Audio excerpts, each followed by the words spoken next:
2014 में जब बीजेपी की गवर्नमेंट आई थी तो उन्होंने अपने मैनिफेस्टो में क्लियरली मेंशन किया था कि वो एजुकेशन पॉलिसी लाएंगे। 2016 में एक कमेटी बनाएंगे जिसको लीड कर रहे थे के कस्तूरी रंजन, जो कि फॉर्मर इसरो चीफ भी थे।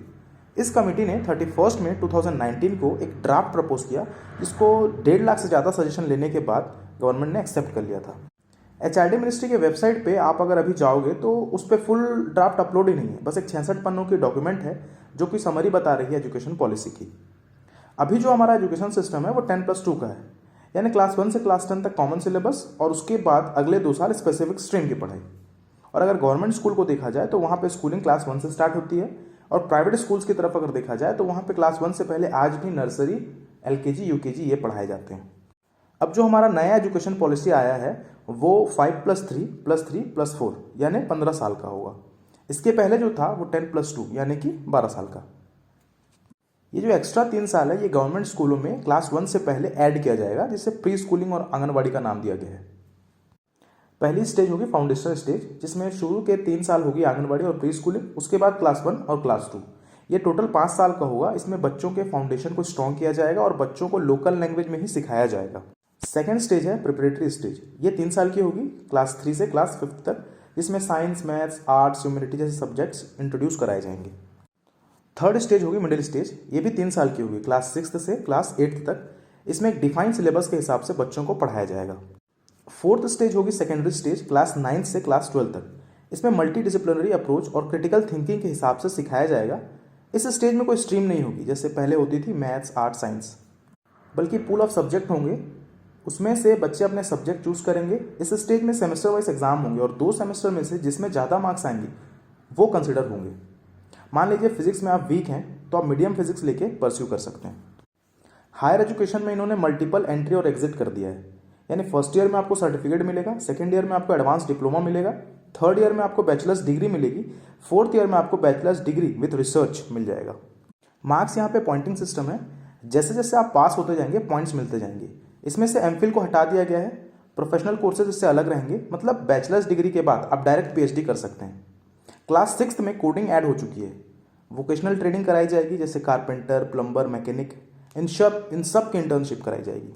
मतलब अगर आप अपना पैशन फॉलो कर रहे हैं तो आपको अपना स्कूल सेक्रीफाइस नहीं करना पड़ेगा। टॉप 100 यूनिवर्सिटीज़ अब इंडिया में भी आ सकेंगी। 2010 में भी सेम ऐसी एक पॉलिसी आई थी, FEB फॉरेन एजुकेशन बिल, लेकिन उसमें 50 करोड़ सिक्योरिटी मांगी गई थी, उस वजह से यूनिवर्सिटीज़ आई नहीं, पर इस बार वो चीज़ हटा दी गई है। देखने वाली बात यह होगी कि इसका इम्प्लीमेंटेशन कैसे होगा। अभी एक ड्राफ्ट है, इसे अभी पार्लियामेंट जाना है, देखना है कि वहाँ क्या चेंजेस आते हैं इसमें। अगर हमारी हिस्ट्री देखी जाए तो ऐसे बहुत सारे लुभावने पॉलिसीज आ चुके हैं और हमारे देश के नेताओं ने अपने हिसाब से जो चीज़ें उन्हें सूट करी हैं वो चीज़ों को उन्होंने इम्प्लीमेंट करा है। बाकी सारी चीज़ें आज भी ठंडे बस्ते में पड़ी हुई हैं। एजुकेशन मिनिस्ट्री का नाम पहले HRD मिनिस्ट्री था, जिसको राजीव गांधी ने रखा था। आज वो एजुकेशन मिनिस्ट्री फिर से हो गया। इसके पीछे की वजह मुझे तो नहीं पता। 3 लैंग्वेज फॉर्मूला को लेके बहुत ज़्यादा डिस्कशन चल रही हैं अभी भी।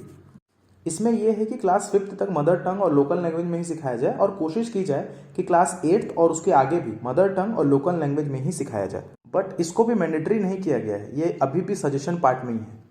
तो गवर्नमेंट स्कूल और स्टेट तो इसे इम्प्लीमेंट करेंगे, लेकिन जो प्राइवेट स्कूल और कॉन्वेंट स्कूल, क्या वो मानेंगे इस चीज़ को? क्या वो अपने सिलेबस से इंग्लिश एज अ मीडियम हटा सकते हैं? वो तो इंग्लिश में ही कंटिन्यू करेंगे। तो सारी बात घूम फिर के वहीं आ जाएंगी।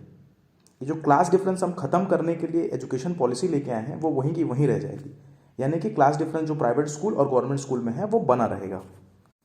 12th के बाद CEE कॉमन एंट्रेंस एग्जाम होगी, यानी आपको अलग अलग एग्जाम नहीं देना है, एक ही एग्जाम देना है और उसी के अनुसार आपको सारी यूनिवर्सिटीज़ में एडमिशन मिल सकेगी, लेकिन वो भी मैंडेटरी नहीं किया गया है।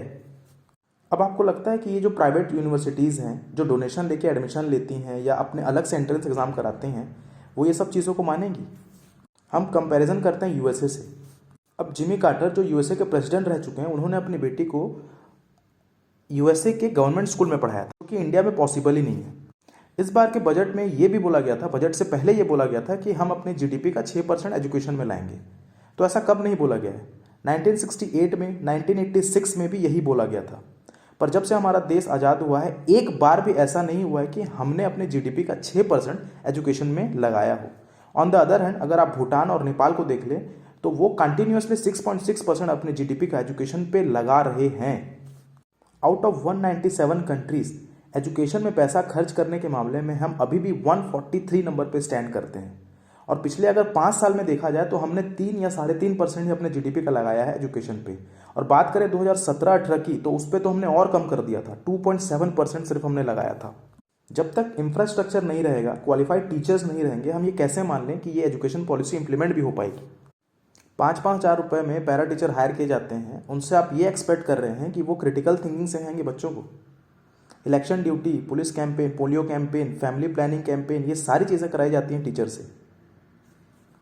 इंडिया की जो टॉप 3 साइंस एकेडमी है, NAS, IAS और INSA, national academy of science, Indian academy of science, Indian national science academy, इनका कहना है कि इस ड्राफ्ट में 3 चीज़ें बहुत इंपॉर्टेंट है जो पूरी तरह से इग्नोर की गई हैं। सबसे पहली चीज़ आउटडेटेड सिलेबस, पुअर इंफ्रास्ट्रक्चर, दूसरी चीज़, और तीसरी है poorly trained teachers. No doubt structure तो चेंज हुआ है, साइंस का स्टूडेंट आर्ट्स ले सकता है, आर्ट्स का स्टूडेंट्स मैथ्स लेके पढ़ सकता है, पर पढ़ेगा तो वो वही आउटडेटेड सिलेबस। इम्प्लीमेंटेशन का पूरा काम बचा हुआ है।